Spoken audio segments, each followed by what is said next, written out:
And I'm Carol Ann. And I'm Colette. And I have a question for you today. Are you the type of person that, when given a choice, will choose a transcript over watching a video? Or are you a person who puts on the closed captions? If you are, then you might also be someone who pulls down the description of a YouTube video. Maybe you didn't even know we have descriptions of videos, but in there's all kinds of information. And if you've read any of ours, you may have noticed that our theme music is written by Luke and performed by Luke. And today we have Luke on the show, and he's going to share a special project that he's doing and using his music for. We welcome Luke to the program today. What I was interested in asking Luke is your story of how you came to do this cover song, which is a departure for your music. And I believe that it's Rebel Prophets. You've been doing all original music up till this release. So can you share your story behind that? Sure. Yeah, it is a change for us because I had always been most passionate about writing new material and performing new material. Working, sort of a solo artist, but with my older two kids up until now, also participating as sort of a band. I kind of liked having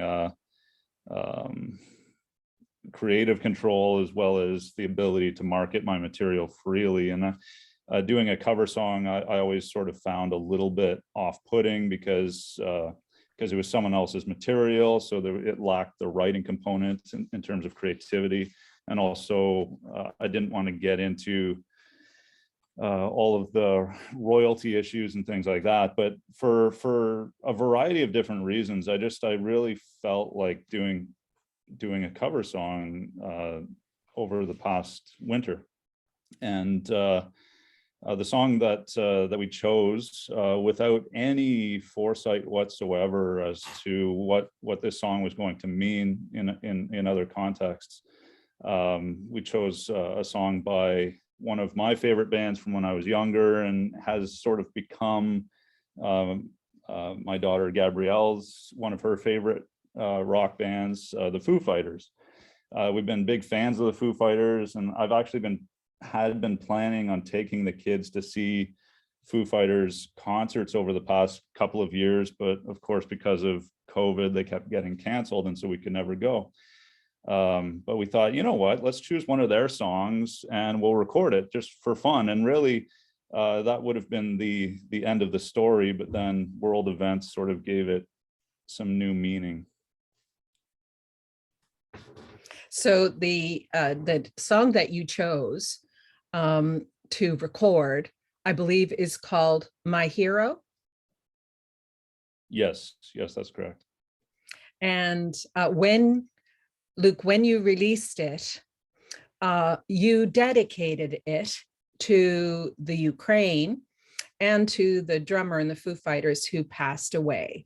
So can you describe the song and how it connects to both of those? Sure, yeah. To be honest with you, I've always been a musician first and then a singer later in life. And so in my younger years, I often did not pay attention to the lyrics. And Becky, my wife, often teases me a little bit because sometimes I'll sing words that sound like they might be right, but they're not actually the right words to the song. And I don't even care. Even after she tells me, I'm like, oh, that's okay. It's the music part is the important part. So when I used to listen to that song in my younger years, in a way, the words almost didn't matter, but I had a general sense that the song was sort of a tribute to ordinary everyday heroes in a person's life. And so it has a very positive connotation almost no matter how you take it. Some people have tried to figure out what the original writer, Dave Grohl, intended when he wrote the song, but he's consistently said the same thing. He views it as being for everyday, ordinary heroes. And so I've sort of always liked the message of that song, and I thought it would be a very positive song for us to record with the kids. But then, yeah, we after having recorded it, the words started to take on a new meaning, because I think it's good to celebrate everyday heroes in our lives, including, you know, friends and family. That's a good thing. But then with the invasion of Ukraine, I mean, me and so many other people around the world, I think, were just have been just so inspired by the actions of the president of Ukraine, Volodymyr Zelensky. It would be typical, and I think that it was even strongly recommended to him when Russia invaded Ukraine, that he be removed from the country as quickly as possible. And that would be, I think, standard practice for any head of state to evacuate the area or the country for their own personal safety, and so that they can continue to direct the wartime efforts from a safe distance. And I don't think anybody would have thought that would have been strange if he had been evacuated as was recommended to him. But for whatever reason, and I'd have to admit, I haven't heard the whole story in his own words as to why he chose to stay, but he chose to stay in Ukraine, even though it was tremendously dangerous to do so, in the sense that he was putting himself in maybe not necessarily directly in harm's way, but at a greater degree of risk, apparently, so that he could direct the troops from ground level, so to speak, and inspire the people to resist and to stand their ground. And I just found that tremendously inspiring. As we're recording this, I'm in my office right now. I'm the principal of a school, and I've always tried to lead by example. And one of the measures that I've always had for myself is don't ask anyone to do something that you yourself are not willing to do. And boy, oh boy, I mean, there's one thing about being a principal of an elementary school, and then there's a whole other thing about being the president of a country and following that same principle.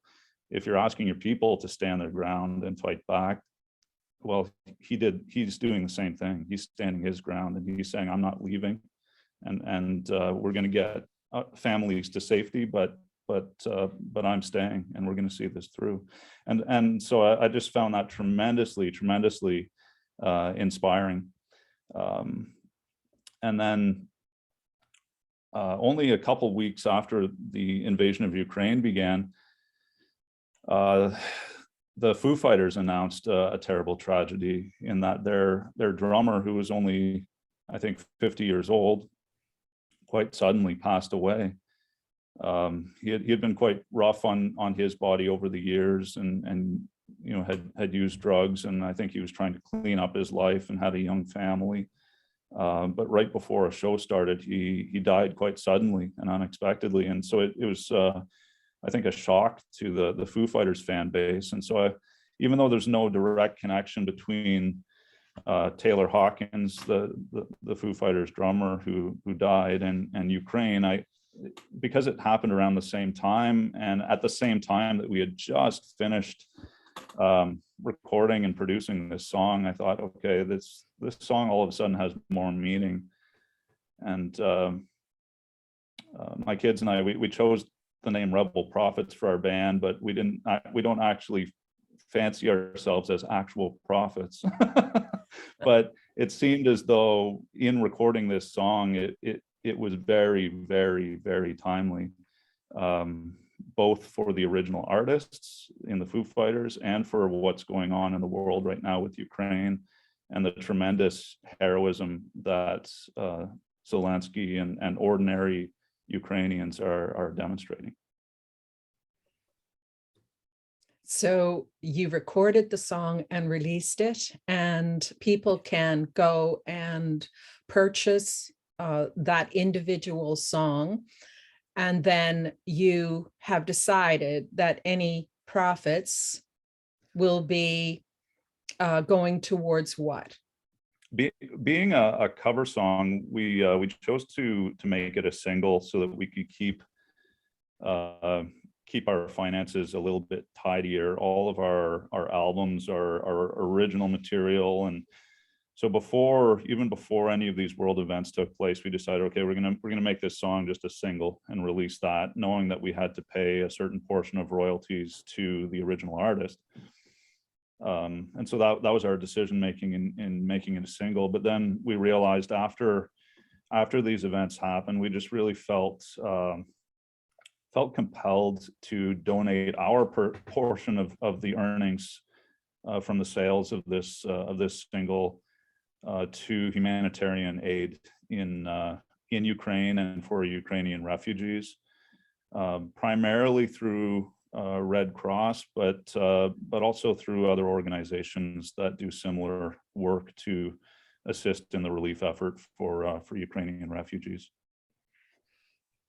So whatever is not being paid out in royalties is being redirected to Ukrainian humanitarian aid. Yes, that's correct. That's correct. Yeah. Yeah, we're not taking any profits from the sales of this single. So any income that comes our way, we're going to donate directly. That's great. And the link will be provided after our interview. People will be able to see that under the interview on our channel, so they can go and purchase the single. And Luke, when I heard the song, it was, as you described it, the song, My Hero, reimagined as a ballad. So can you explain that? Sure, yeah. And I'd probably start by encouraging your viewers and listeners to listen to the original as well, because it's a really good song.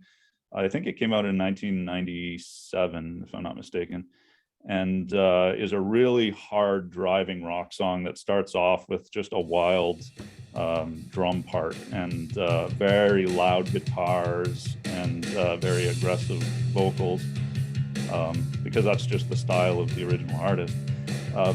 But we wanted to do something very different. We love the original song, but we wanted it to be unique and uniquely our interpretation of it. And so we stripped away all of the loud drums and the loud guitars and toned down the vocals, and just made it a piano ballad. So I basically took the original rock song, broke it down into its simplest parts so that it could be played on the piano in its simplest melodic forms. Came up with a bit of an arpeggio for the chorus, and even on its own terms with just the piano, it sounded great. And so the kids, like my kids, who collaborate with me on all of my music, they thought it really sounded like a good version of it. So then we added some string parts to it as well, and recorded sort of a mini orchestral section that builds through the song, and it sounded even better. And so we thought, okay, this is fantastic. And so then over the course of the fall, I'd say, myself and Gabrielle, my oldest, we were sort of practicing different vocal arrangements that we could do for it, and we decided that we would, in keeping with the style that we were going for, we would really tone down the vocals to something very soft and melodic. not as loud and aggressive as the original, because it just didn't match with the new musical style that we were going for. And so I recorded that over the winter, and then Gabrielle recorded her part in the final chorus afterwards. And then my middle guy, my son Harry, who has never sang on any of our records before, he sang his part as well. And so if you're listening really, really carefully, you can hear me singing through most of the song. And then on the final chorus, when the orchestra swells up, you can hear Harry coming through the right speaker and Gabrielle on the left. And it's really like sort of this beautiful choir moment at the end of the song. And we're really happy with the way it turned out. It's a beautiful version of the song, and I'm sure that people will not be disappointed when they hear the song and know that they are contributing to something so worthwhile, and enjoy the music as well. Luke, I know that Rebel Prophets has a couple of CDs out already. Could you maybe share with our audience what you already have produced, and do you have any new works in waiting in the sidelines to come out? Yeah. We've got 3 albums that are currently available that were recorded in fairly quick succession between 2016 and 2019, and it's all original material. What we're going for musically, I think, is it's hard to describe when you're as close to it as I am, because I'm so familiar with the songs. I'm not really sure how they're perceived, but we see ourselves as sort of just a middle of the road rock style, with a little bit of variation, but all original material. And rather than even having grown up in the church and having performed, or contributed to worship teams in a worship setting, we decided, rather than doing purely worship albums, that we would write all sorts of different content, different human experiences, including worship, but also interpretations of some of the Psalms. So that's one of the hallmarks of our albums, is that there's always at least one song on every album that's as close to word for word from the Psalms as we can get it, that still fits the music. And then just a lot of just human experiences. We do have another album that will be coming out this summer, and I guess you have the scoop here, because I haven't talked about it anywhere else, and we haven't announced it anywhere apart from just immediate friends and family. But we do have an album coming out this summer, and this one has some really, really upbeat and fun songs to start off with, because they're sort of written in a little bit in the spirit of my youngest child, who's very, very bright, bubbly, and very high energy. And so we've got some really high energy rock songs to kick off the album, but there's also some really, really tough stuff on this album as well. Having come through the pandemic and having seen so many friends and family members just going through difficult times in their lives, including sickness and divorce, and really painful topics to talk about. Well, we thought, these are real experiences that people around us are having. And in talking with them, just different ideas bubbled up to the surface. And so you'll find that a lot of my material really doesn't reflect my own personal life, but it does deal with actual emotions and feelings and stories of the people around me, and really tough topics that you wouldn't normally associate with quote unquote Christian album. It's just honest human experience, and that's ultimately what we're trying to convey in our music, is just honest human experience, which includes the spiritual and the sacred, but also includes some really tough topics. I really appreciate that about you, Luke, and your music. One in particular, your song about December, really spoke to me. Sorry, I can't remember the exact title, but that one I've played many, many times. Mm, yeah, no, and you got the title right. It's just called December, and I sort of half jokingly refer to it as my seasonal affective disorder song because it's I experience a little bit of that, especially in the winter, and I know a lot of other people who do as well, and I've dealt with anxiety and depression for much of my life, and really that's what that song is about, is just experiencing darkness, but also with that ray of hope that comes through in that song as well, which happens to line up really well with the Christmas season. And Luke, as we near the end of the interview, could you just speak about the power of music? Because music, for me, I can speak personally, is just so much a part of my life and healing emotions and feelings. What does it mean to you? Yeah, no, that's a good question. And if you don't mind me telling a little bit of a story here that just happened yesterday in my job here at the school. We have a couple of our younger students, especially in the junior kindergarten class, who have special learning needs that are a challenge for them.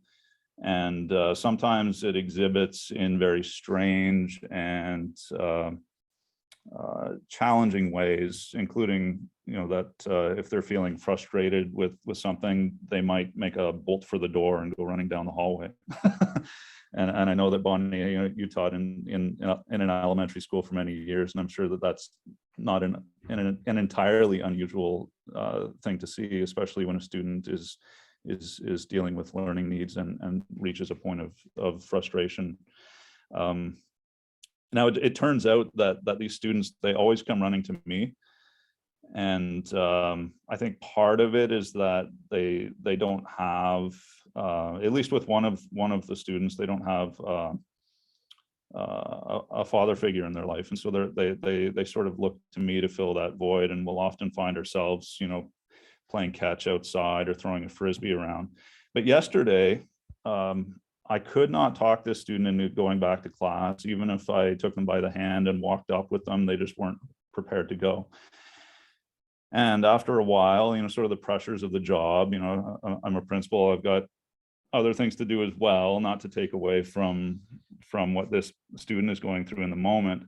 But I just thought to myself, what, I've got a guitar in my office. I'm gonna go and get that and just see how the student responds to it. So I went and grabbed my guitar and sat down with the student and started playing a little bit. And all of a sudden his eyes lit up and he wanted to strum the strings. And then he started requesting songs, really simple stuff. Like the one he wanted to hear over and over was Twinkle, Twinkle, Little Star.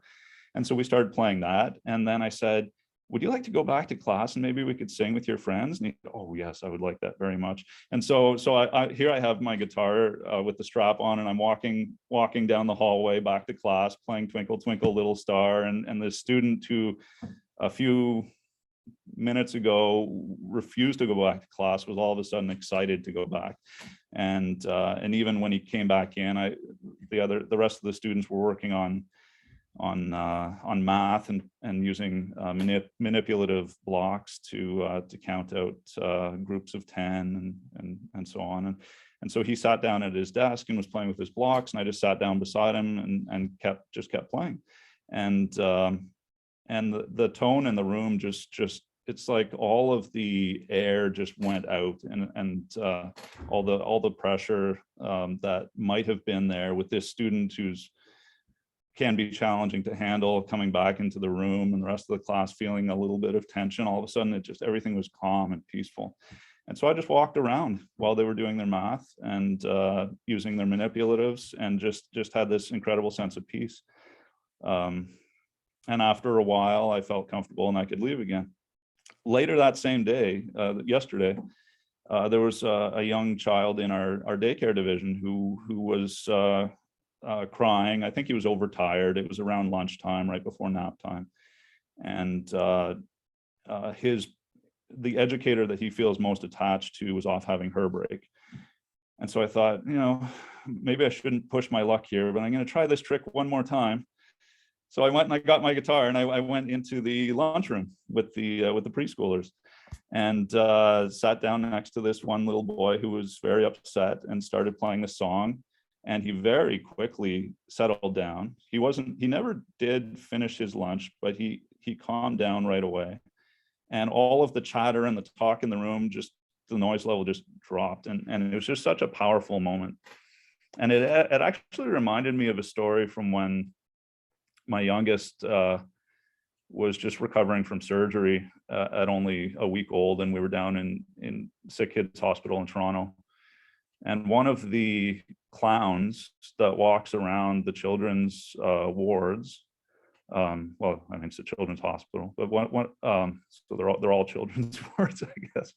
But one of the clowns who was walking through the surgical ward at that time was just strumming a ukulele and singing softly, and all of these crying babies just suddenly went silent and were just breathing slowly, and their heart rates were coming down on the monitors. And the parents, including my wife and I, just this tremendous sense of relief, because all of these families in this hospital who are going through their own traumatic experiences, and then with this simple power of music, wafting through the room, just the sense of peace that came along with it. And so I think that that's ultimately what music means to me. It sort of opens up a power in a way, but also a sense of peace and calm and steadiness in my life, that regardless of what I'm going through, and in cases like the stories I've shared with you, what other people are going through as well, introducing the right kind of music at the right moment in the right way with the right intentions can really turn a situation around for the better. And that's ultimately what we're trying to do with the music that we write ourselves. Even the really, really tough songs, I don't shy away from those tough topics, because the reality is people are experiencing those things every day, and even in the church. And I think that that's something that I think that, especially, I mean, not to knock on any group, or certainly not any individuals, but I think that especially in the evangelical church, we've sort of fallen short when it comes to recognizing where people are at with their lives. Christians experience sickness just as much as anyone else. Christians experience divorce just as much as anyone else. Christians experience breaks in relationship and all sorts of painful things. And yet I think that there's historically, at least in my experience, there's been a tendency to hide those things and say no, that either to implicitly or explicitly say that they're not actually happening, or that people aren't actually experiencing these things, but they are. And so in my music, I'm trying to, it might be off-putting for some people, but my albums are a blend. One song could be a worship song, another song could be crying out to God in sadness or anger even. Another song could be about a difficult relationship. I have some songs that I mean really might touch a nerve for some people, but that deal with the tendencies of people to demonize one another, and in order to make themselves feel right in their position, to make the other person seem as though they're evil, even though or completely in the wrong, like a good guy bad guy situation. Whereas the reality is we're all human beings, and we're all navigating our lives hopefully as best we can, but ultimately we fail as well, and we do selfish things, and we struggle. And so it, apart from the power of music to bring peace and calm and a steadiness in my life. It's also an avenue to express really tough stuff in a way that perhaps is I guess appealing is the wrong word, but approachable, palatable, to put it into a format that people, if they want to just listen to the music and say, hey, that song sounds good, they can. But if they happen to be dealing with the same issues that song is talking about, gives them a bit of a space to grapple with that, and to know that somebody somewhere relates, and the instrumentation, I think, helps to set the right tone for those topics, and hopefully bring some catharsis. Thank you for your beautiful illustrations, Luke, of the power of music. I think back to when I was a teenager and playing the piano, and days when I was sorrowful and sad, I would play Moonlight Sonata, or days that I was feeling jubilant and excited, I might play Boogie Woogie Bugle Boy from Company B. I mean, it just was an expression of my feelings. So thank you for those beautiful illustrations, and thank you. I want to publicly thank you for producing the music that we hear every program on Recovering Your Voice. We really appreciate your input into that for us. Oh, you're very welcome. That song came together surprisingly quickly, and I was, and it was inspired really by what you're trying to do in this podcast. I think it's wonderful to give people a voice into, I guess, unique but real world Christian walk type of stuff. And so you're very welcome. And by the way, Moonlight Sonata is by far my favorite classical music piece. So that's a good choice.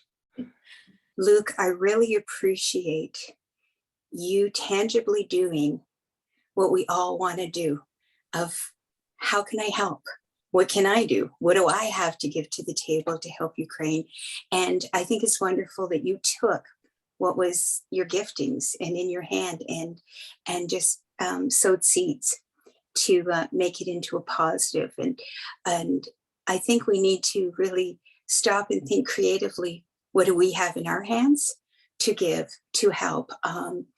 Definitely prayer for sure, but tangible, getting the income over there, or the money over there. I honor you for doing that. That's amazing. Well, thank you so much for being on our program today, for taking time out of an incredibly busy day, as we know a principal would have. So thank you so much, Luke, for being on the show. You're very welcome. Thank you for having me.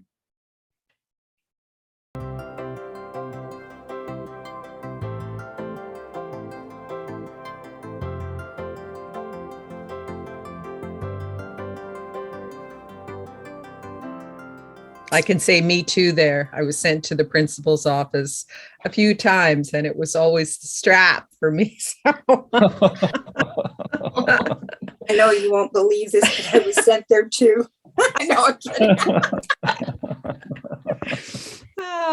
I much prefer a song. And we'll let you know. Oh. Try and blur my background too. Yeah. We're just blurry people today. Yeah.